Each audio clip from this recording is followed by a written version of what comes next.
پورا بنگلہ خاموش تھا اور تمام بلب بجھے تھے۔ قد آدم کھڑکیوں سے پردے ہٹے ہونے کے باعث چاند کی ناکافی سی روشنی نے بنگلے کو روشن کرنے کی سعی کی تھی۔ وہ پورچ میں گاڑی کھڑی کر کے اندر آیا۔ لاؤنج میں پراسرار سی ٹھنڈک پھیلی تھی۔ اس کا رخ اوپر کی جانب تھا۔ وہ اپنے کمرے کی جانب بڑھ گیا تھا۔ کمرے میں آ کر اس نے موبائل اور گاڑی کی چابی سائڈ ٹیبل پر رکھ دی۔ وہ اب اپنی شرٹ اتار رہا تھا۔ شایان کو کوٹ کو یکسر بھولا ہوا تھا۔ اس کے دماغ میں اس وقت جنگ چل رہی تھی۔ سر درد سے پھٹنے لگا تھا۔ نمل کی باتوں نے اس کی توجہ اس جانب کی تھی جس سے وہ نگاہیں بچاتا پھر رہا تھا۔ ماں کے ذکر پہ اسے ماں یاد آئی تھی۔ آج کتنے دن بیت چکے، انہیں دیکھے، ان سے بات کیے، وہ ان سے ناراض رہتا تھا، لیکن یہ حقیقت تھی وہ انہیں چور نگاہوں سے چھپ کر دیکھا کرتا تھا۔ اس کے لیے اس کی ماں مکمل حسن تھی، ہر لڑکے کی طرح، یا شاید بہت سے جو اپنی ماں کو ایک مکمل حسن دیکھتے ہیں، ان کے لیے ان کی پہلی خوبصورتی ان کی ماں ہوتی ہے۔ وہ بے حد سادہ بھی ہوں تو پھر بھی انہیں کبھی کبھی بیٹھ کر دیکھنے لگیں تو وقت کا پتہ ہی نہیں چلتا۔ شایان بھی ایسا ہی تھا۔ وہ ماں سے لڑتا تھا تو انہی کے لیے لڑتا تھا۔ وہ ماں کی توجہ کا بھوکا تھا۔ وہ چاہتا تھا ماں اس کی ہو کر رہیں۔ وہ ماں کو اپنا بنانا چاہتا تھا۔ پڑھائی میں اچھے نمبر لے کر، ہر میدان کو فتح کر کے، وہ بس ماں کے سامنے بھاگ کر آتا تھا تاکہ وہ اس پہ توجہ دیں۔ وہ ماں کو اپنی ہر جیت کا بتاتا تھا، لیکن ماں… شایان نے گہرا سانس بھرا، اپنی شرٹ کو بیڈ پہ ڈالا، بیلٹ لوز کرتا وہ بیلٹ کو بھی بیڈ پہ ڈال کر باتھ روم کی جانب بڑھ گیا تھا۔ باتھ روم کا دروازہ بند کرتا وہ شاور میں ٹھنڈا پانی چلاتا اس کے نیچے جا کر کھڑا ہو گیا تھا۔ اس نے آنکھوں کو موندا اور گرتے پانی کی آواز سننے لگا۔ پانی کی بوندیں اس کے وجود پہ تیزی سے گرتی، اس کے بالوں، گردن اور پھر شانوں کو بھگوتی جسم پہ پھیر رہی تھی۔ اس کا شانے پہ بنا مکڑی کے جالے جیسا ٹیٹو بھیگ چکا تھا اور اس کا دماغ تیرگی میں ڈوبتا ایک بار پھر ماضی کی جانب بڑھ گیا تھا۔ ماں کے پاس اس کے لیے کبھی وقت نہیں ہوتا تھا۔ وہ انہیں بتانے لگتا کہ آج اسکول میں کیا ہوا تھا اور ماں معذرت کر کے کہتی، جان ابھی مجھے جانا ہے، راغب میرا انتظار کر رہا ہے۔ ماں اس کے گھنگریالے بالوں کو ماتھے سے سمیٹ کر کہتی تھی۔ شایان مچل کر بولتا کہ ایک بار رک جائیں، لیکن ماں آگے بڑھ جاتی اور اس کے الفاظ اس کے منہ میں ہی رہ جاتے تھے۔ وہ خاموشی سے ماں کو جاتے دیکھتا رہتا تھا۔ راغب اس کی کامیابیوں پر خوش ہوتا تھا، لیکن شایان کبھی بھی اسے کوئی بات نہیں بتاتا تھا۔ اسے بس ماں چاہیے تھی اور ماں اسے نہیں مل رہی تھی۔ اس کا دل تکلیف سے پھٹتا تھا۔ وہ کمرے میں آ کر چیزیں توڑتا، پھر وہ غصہ کرنے لگا۔ وقت کے ساتھ ساتھ اس نے ماں کی طرف سے نگاہیں پھیر لیں، بظاہر خود کو مضبوط کر کے۔ وہ سب پہ یہ تاثر دیتا پھرتا تھا کہ اسے اب کسی چیز سے فرق نہیں پڑتا، اسے کسی کی توجہ نہیں چاہیے، کسی کے ہونے یا نہ ہونے سے اس کو فرق نہیں پڑتا۔ لیکن یہ جھوٹ تھا، اسے فرق پڑتا تھا۔ اسے ایک مکمل فیملی بنانا تھی جس میں وہ ہوتا، ماں اور سہانا، شاید ڈیڈ بھی، لیکن اب یہ ممکن نہیں تھا۔ پر یہ خواہش بھی اس کے دل میں تھی اور یہ ساری خواہشیں حسرت بنی۔ اب اسے لگتا تھا کہ اس کے ساتھ قبر میں جائیں گی۔ اس نے آنکھوں کو کھولا تو بھیگی پلکوں سے پانی شہد رنگ آنکھوں میں جانے لگا۔ وہ دھلتی اور بھی شفاف ہو گئی تھی۔ اس نے ہاتھ بڑھا کر ٹاول لیا، اس سے بدن پہنچنے کے بعد اس نے بعد ٹاول لیا، اسے اپنے وجود پہ لپیٹا اور پھر گیلے کپڑوں کو وہیں چھوڑتا وہ کمرے میں واپس آ گیا تھا۔ اس نے آ کر سائڈ ٹیبل سے اپنا موبائل اٹھایا، وقت دیکھا۔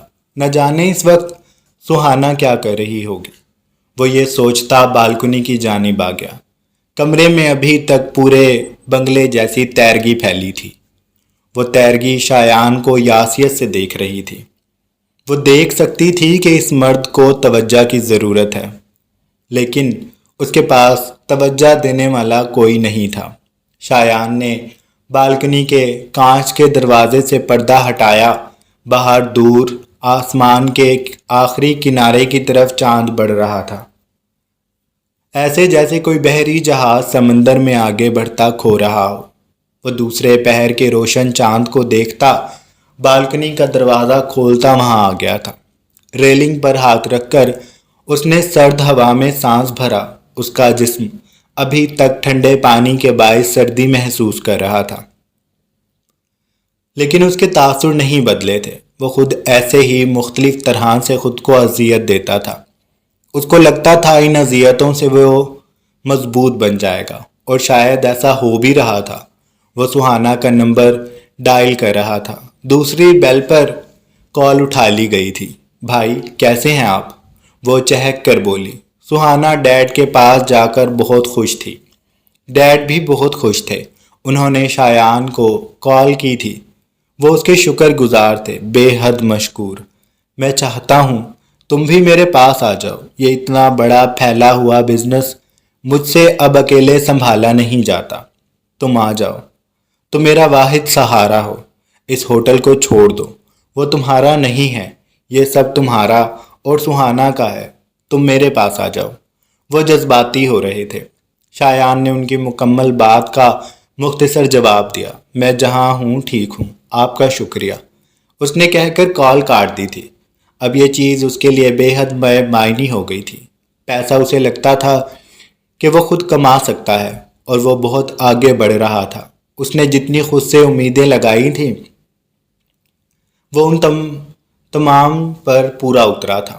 اس نے بہت کم وقت میں بہت زیادہ حاصل کرنا شروع کر دیا تھا، اور اب وہ بس یہیں رہنا چاہتا تھا، اسے کہیں نہیں جانا تھا۔ سہانا کی آواز سن کر وہ ہلکا سا مسکرایا۔ کیسی ہو بیٹا؟ سہانا نے دوسری جانب سے جواب دیا۔ میں بہت زیادہ ٹھیک ہوں، آپ بتائیں کیا کر رہے تھے؟ شایان نے نیلے آسمان پہ موجود چاند کو دیکھتے کہا۔ میں بس ابھی ہوٹل سے آیا تھا، سوچا تم سے بات کر لوں۔ وہ سہانا کی آواز میں اتنی خوشی سن کر خوش ہوا تھا۔ چلو ان میں سے کوئی ایک تو خوش ہے، شایان نے دل میں سوچا تھا۔ سہانا ڈیڈ کے ساتھ آج شام باہر جا رہی تھی۔ وہ ابھی آفس سے بس آنے والے ہی تھے۔ سہانا اسی لیے تیار ہو رہی تھی۔ شایان کی ساری بات خاموشی سے سنتا، پھر اس نے مدھم سے لہجے میں سوال کیا۔ سہانا، کیا تمہیں ماں کا کچھ پتہ چلا؟ اس نے سہانا کو اس امید پہ کال کی تھی کہ شاید ماں نے سہانا سے کوئی رابطہ کیا ہو، یا سہانا نے ان سے بات کرنے کی کوشش کی ہو، لیکن ایسا نہیں ہوا تھا۔ میں نے ان سے رابطہ کرنے کی کوشش نہیں کی بھائی۔ اس نے پہلی بار سہانا کے لہجے میں سرد مہری محسوس کی تھی۔ وہ شوق پن کہیں ایک دم سے غائب ہوا تھا۔ چاند آسمان پر دھیرے دھیرے سے سفر کر رہا تھا۔ بے ڈھب بادلوں کے چھوٹے چھوٹے ٹکڑے پورے آسمان پر بکھرے تھے، اور جب وہ چاند پہ آ جاتے تو چاندنی ہر طرف سے سمٹ جاتی، شہر تاریک سا پڑ جاتا تھا، اور شایان کا چہرہ بھی۔ اب بھی بادل کا ٹکڑا چاند پہ چھایا تو شایان کے چہرے سے امید کی چاندنی سمٹ گئی۔ کیوں؟ اس نے پوچھا۔ سہانا دوسری جانب سے بولی۔ اس نے گہرا سانس ایسے بھرا جیسے وہ بہت بڑا راز یا حقیقت کہنے جا رہی ہو۔ بھائی، میں ماں سے بات نہیں کرنا چاہتی۔ سچ کہوں تو جب سے ڈیڈ کے پاس آئی ہوں مجھے وقت ہی نہیں ملتا کچھ بھی سوچنے کا۔ بھائی، ہمارے ڈیڈ ہم سے بہت محبت کرتے ہیں۔ ان سے دور ہونے پہ مجھے بھی یہی لگتا تھا کہ ان کو ہماری پرواہ نہیں ہے، لیکن ایسا نہیں ہے۔ وہ ہماری پرواہ کرتے ہیں۔ وہ ماں جیسے نہیں ہیں۔ وہ اپنے کام کو نظر انداز کر کے مجھے سنتے ہیں۔ میں جب سے ان کے پاس آئی ہوں وہ بچوں کی طرح خوش ہیں۔ ہم پوری رات باتیں کرتے ہیں۔ ہم ساتھ روتے ہیں اور ساتھ ہنستے ہیں۔ کھانے پہ ایک دوسرے کا انتظار کرتے ہیں، ایک دوسرے کی پسند کو اہمیت دیتے ہیں۔ ڈیڈ مجھ سے بہت پیار کرتے ہیں، اور یقین کریں میں ماں کو بھول چکی تھی۔ آج بھی آپ نے ذکر کیا تو مجھے یاد آیا کہ میری کوئی ماں بھی ہے، لیکن اسی کے ساتھ مجھے یہ بھی یاد آیا کہ اس ماں نے کبھی ہمیں توجہ نہیں دی۔ وہ ہمیں ساتھ رکھ کر بھی ہمارے حصے کا حق اور محبت نہیں دے سکیں، اس لیے مجھے اب یہ قبول کرنا ہے کہ میری زندگی میں بس ڈیڈ ہیں، جن کے لیے سب سے زیادہ ضروری میں ہوں۔ اس نے اپنی بات مکمل کر کے گہرا سانس بھرا اور چند پل خاموش رہی۔ چاند سے بادل دھیرے دھیرے ہٹ رہے تھے، چاندنی پھر سے شایان کے چہرے پر پھیل رہی تھی، لیکن سہانا کا چہرہ سپاٹ تھا۔ دوسری جانب سے سہانا نے ایک بار پھر کہنا شروع کیا، ڈیڈ آپ کو بھی بہت یاد کرتے ہیں، آپ یہاں؟ شایان نے اس کی بات کاٹی۔ وہ سنبھل کر بولا، مجھے سونا ہے سہانا، تم وہاں خوش ہو جان کر اچھا لگا، خدا حافظ۔ وہ اس ٹاپک پہ بات نہیں کرنا چاہتا تھا، اس لیے اس نے کہہ کر کال کاٹ دی تھی۔ ایک آخری نگاہ چاند پر ڈال کر وہ کمرے میں لوٹ آیا تھا۔ اس نے پردے برابر کر دیے تھے، چاندنی اور روشنی کے راستے رک گئے تھے۔ اس نے خوابیدہ لباس پہنا اور بیڈ پہ لیٹ گیا۔ ماں کی واٹس ایپ آئی ڈی نکال کر اس نے ماں کو میسج لکھا، میں آپ سے ملنا چاہتا ہوں، جب یہ میسج دیکھیں تو رابطہ ضرور کیجیے گا۔ اس نے کہہ کر میسج بھیجا اور لیٹ گیا۔ اسے لیٹ کر نمل کی باتوں کا خیال آیا۔ یہ سب انہی باتوں سے شروع ہوا تھا۔ مجھے اس لڑکی کو اتنی اہمیت نہیں دینی چاہیے، آج والی بے وقوفی کافی تھی۔ اب سے آئندہ میں اس لڑکی سے دور رہوں گا۔ وہ میری سٹاف ممبر ہے، اس کے مسئلے اسی کے ہونے چاہیے، میں بلا وجہ اس میں داخل کیوں ہو رہا ہوں؟ مجھے اب اس سے دور رہنا ہے، اس نے کہہ کر آنکھیں موند لی تھی۔ نمل کے کمرے میں مدھم چھوٹا زرد بلب روشن تھا، جس کی روشنی پورے کمرے میں پھیلی نیم تاریکی کیے ہوئے تھی۔ اس کے سرہانے شایان کا کوٹ رکھا تھا، اس کے کوٹ سے اٹھتی خوشبو ہر طرف پھیل چکی تھی۔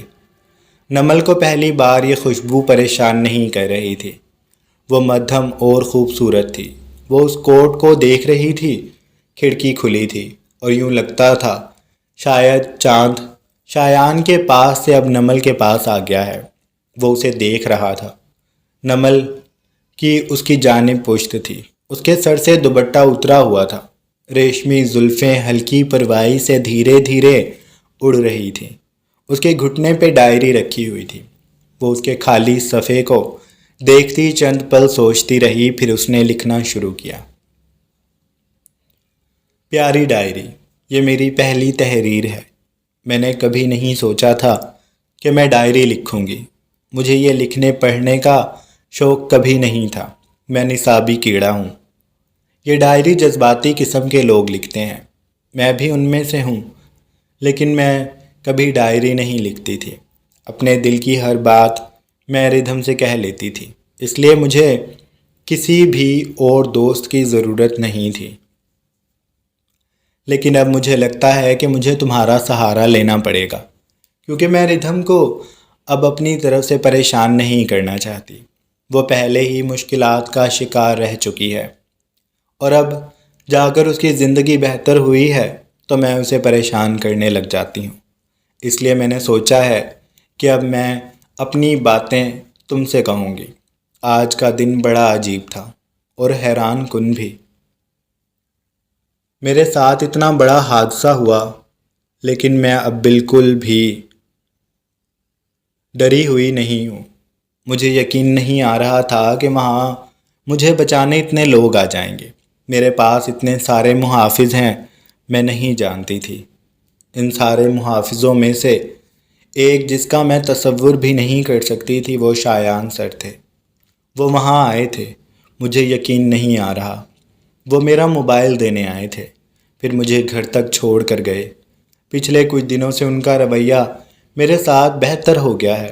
وہ اتنے بھی برے نہیں ہیں جتنے لگتے ہیں۔ وہ مجھے تنگ کرنے کا موقع ہاتھ سے نہیں جانے دیتے، لیکن وہ مجھے سمجھتے بھی ہیں، سمجھاتے بھی ہیں اور بچاتے بھی ہیں، لیکن کبھی کافی سے تو کبھی گنڈوں سے۔ بس ان کا موڈ پل پل بدل جاتا ہے۔ اب بھی اچانک وہ بالکل اجنبی سے ہو گئے، ایسے جیسے جانتے ہی نہ ہوں۔ وہ ایک دم سے تلخ ہو جاتے ہیں، فوراً رائے قائم کرتے ہیں اور لڑنے لگتے ہیں، غصہ کرتے ہیں وہ اپنی ماں کو بہت اچھا سمجھتے ہیں۔ مائیں ہوتی بھی بے شک اچھی ہیں، لیکن شایان سر کی امی کے دو رخ ہیں، ایک وہ جو شایان سر جانتے ہیں اور ایک دوسرا ہے جسے ہم جانتے ہیں۔ ہماری طرف والا رخ شایان سر دیکھنا ہی نہیں چاہتے، وہ نہ سمجھنا چاہتے ہیں۔ میں انہیں ان کی ماں سے دوری پر قائل نہیں کروں گی، میں بس انہیں حقیقت بتاؤں گی۔ کبھی موقع ملا تو میں انہیں بتاؤں گی کہ ردھم ہی قصوروار نہیں ہے، ان کی ماں بھی ہے۔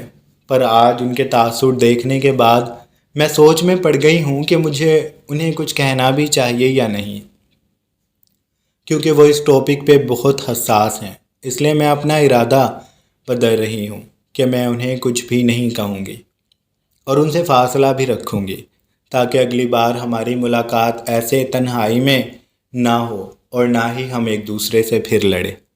نمل نے لکھ کر ڈائری بند کی اور اسے شایان کے کوٹ پہ رکھتی وہ تکیے پہ سر ٹکا چکی تھی۔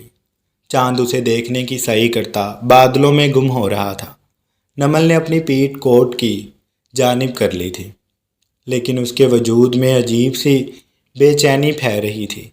اسے اس رخ نیند نہ آئی تو اس نے اپنا رخ شایان کے کوٹ کی طرف کر لیا۔ ایک مدھم سانس اور شایان کے پرفیوم کی خوشبو جو اس کے وجود میں داخل ہو رہی تھی۔ اس نے آنکھیں موندی اور نیند کی پریاں حیران کن حد تک اس پہ تیزی سے مہربان ہو گئے۔ اس نے ردھم کی کلائی بند آنکھوں سے ہی تھام لی تھی۔ وہ بیڈ سے اٹھ رہی تھی۔ صبح کے 6 بج رہے تھے اور وہ اٹھتے ہی جان گیا تھا کہ ردھم کہاں جا رہی ہے۔ بالکنی میں جا رہی ہو۔ راغب اس کی رگ رگ سے واقف ہو گیا تھا۔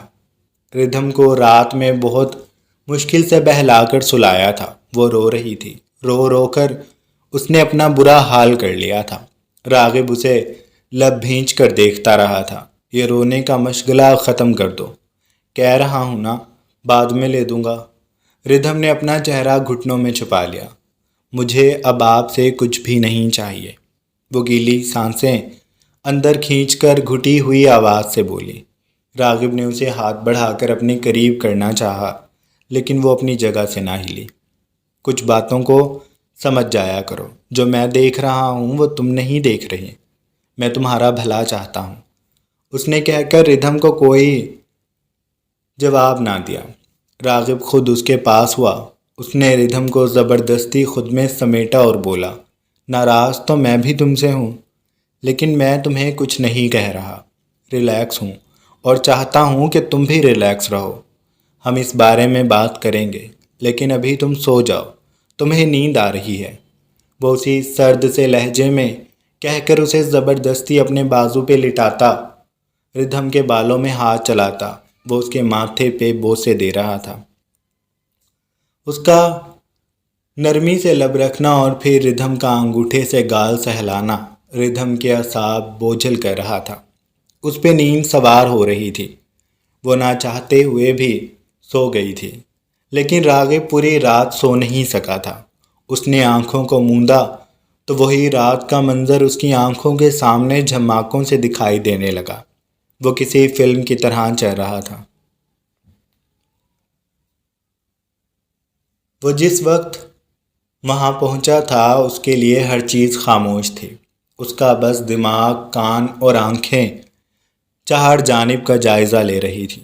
اس نے دور سے ردھم کو دیکھا تھا، ایک باریک سی سرخ نقطہ جو ردھم کی کمر پہ تھا۔ راغب وہ دیکھ چکا تھا۔ وہ دھک سے رہ گیا۔ وہ آگے بڑھا۔ اس نے ردھم کو اپنے آپ میں سمیٹ لیا۔ وہ نقطہ ردھم پہ سے غائب ہو گیا تھا۔ جبران کو اس نے اشارہ کر دیا تھا۔ وہ ردھم کے گرد گھیرا بنا چکے تھے۔ پستولیں نکال کر وہ چوکنا تھے۔ راغب ردھم کے سامنے رہا۔ اسے گاڑی میں بٹھانے کے بعد وہ جلدی سے اپنے آدمیوں کو چہار جانب دوڑا چکا تھا، لیکن ان کے ہاتھ کچھ نہیں لگا تھا۔ اس کو جبران کا میسج آیا تھا۔ اس نے جبران سے صبح تفصیلی بات کرنی تھی۔ اس نے ردھم کے سوئے ہوئے چہرے کو رات میں کئی بار دیکھا، اسے چوما اور یہ سوچا کہ ردھم کو اسے اب بتا دینا چاہیے کہ وہ کس بات سے خوف زدہ ہے۔ اسے زیبا کا ابھی تک پتہ نہیں چلا تھا اور رات والے واقعے کے بعد اس کا دل اضطراب میں ڈوبا ہوا تھا۔ وہ بہت دقت سے سویا تھا۔ اب بھی ردھم کے ذرا سا ہلنے پہ وہ چونک کر اٹھا تھا۔ میرا ہاتھ چھوڑے، وہ بولی۔ راغب نے نیند سے بوجھل آنکھوں کو کھول کر اسے دیکھا۔ تم کہیں نہیں جا رہے، رات بیت چکی ہے اور میں اب اس بارے میں کوئی بات نہیں سننا چاہتا۔ صبح صبح ضد کرنے کی تیاری نہ کرو اور نہ ہی مجھے غصہ دلاؤ۔ کمرے آرام سے ادھر آؤ۔ اس نے ردھم کو اپنی اور کھینچا تھا۔ ردھم نے اس کے سینے پہ ہتھیلی رکھ کر فاصلہ کرنا چاہا۔ ردھم، وہ اس کی کوشش پہ سنجیدگی سے بولا، مجھے چھوڑ دے راغب، میں تھوڑا وقت اکیلے گزارنا چاہتی ہوں۔ اس نے کہا۔ راغب نے نیند سے بوجھل آنکھوں کو ردھم پہ مرکوز کیا۔ صبح پہلے پہر ہی اس کی آنکھیں بھیگی ہوئی تھیں۔ وہ یہ نہیں چاہتا تھا، وہ اسے رلانے کا تصور بھی نہیں کر سکتا تھا، لیکن وہ بے بس تھا۔ اسے اب اس لاپرواہ لڑکی کے لیے سخت ہونا ہی تھا۔ یہ پیار کا ناجائز فائدہ اٹھا رہی تھی۔ یوں ایک لمحے کا بھی انتظار کیے بغیر وہ رات میں چلی گئی۔ گارڈز تھے تو صحیح، تو پھر سکوٹی پہ جانے کی کیا تک بنتی تھی؟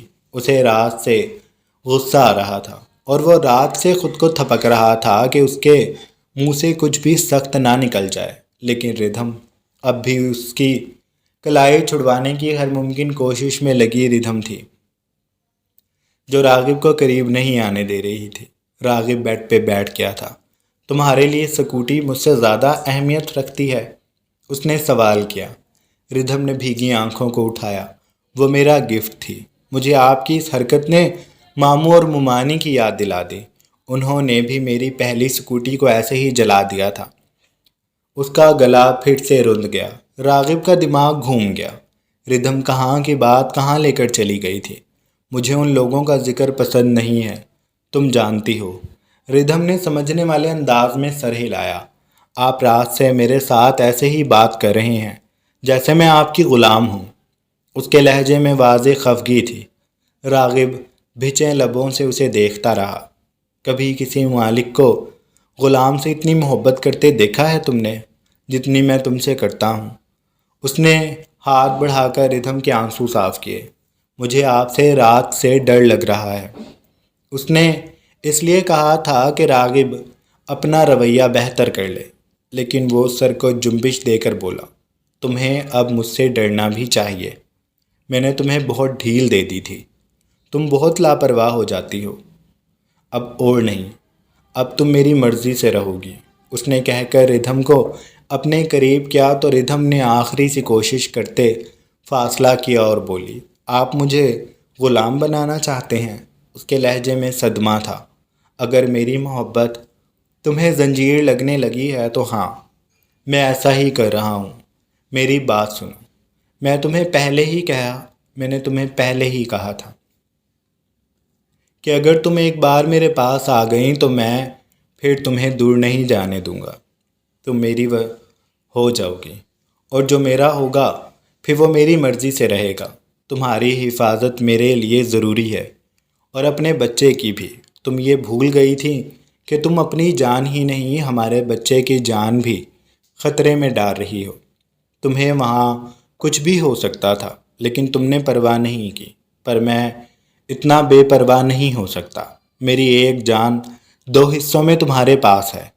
میری جان کا بڑا حصہ تم ہو، تم میرا پورا جسم ہو، میری روح کا ٹھکانہ، اور تمہارے اندر پلنے والی ننھی جان میرا دل ہے جو تم میں دھڑک رہا ہے۔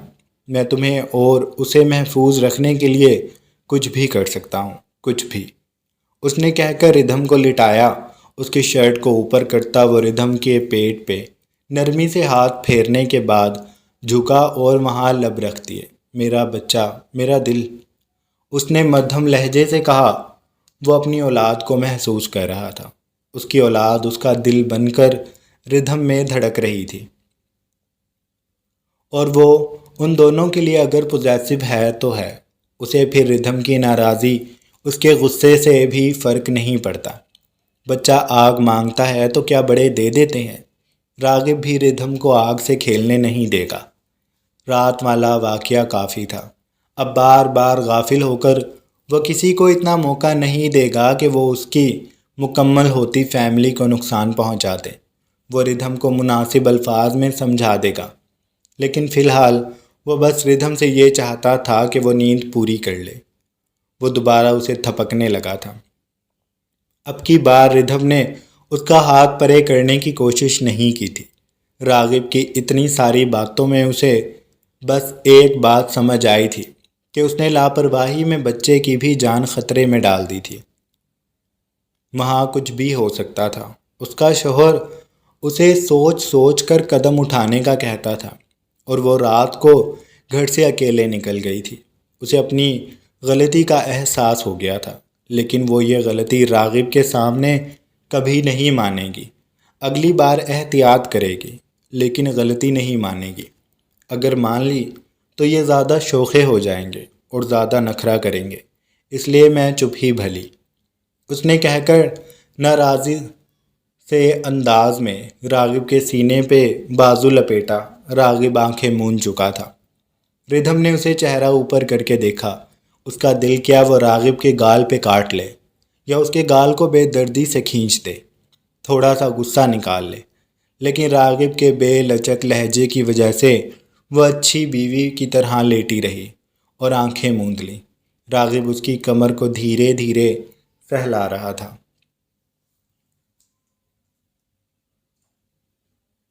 جاری ہے۔ جناب، یہ تھی ہماری آج کی ایپیسوڈ۔ آئی ہوپ آپ لوگوں کو اچھی لگی ہوگی۔ اگر اچھی لگی ہے تو آپ لوگوں نے لازمی رسپانس دینا ہے تاکہ اگلے دن بھی قسط آئے۔ عید آ رہی ہے، میں مصروف ہوں لیکن لکھ رہا ہوں تو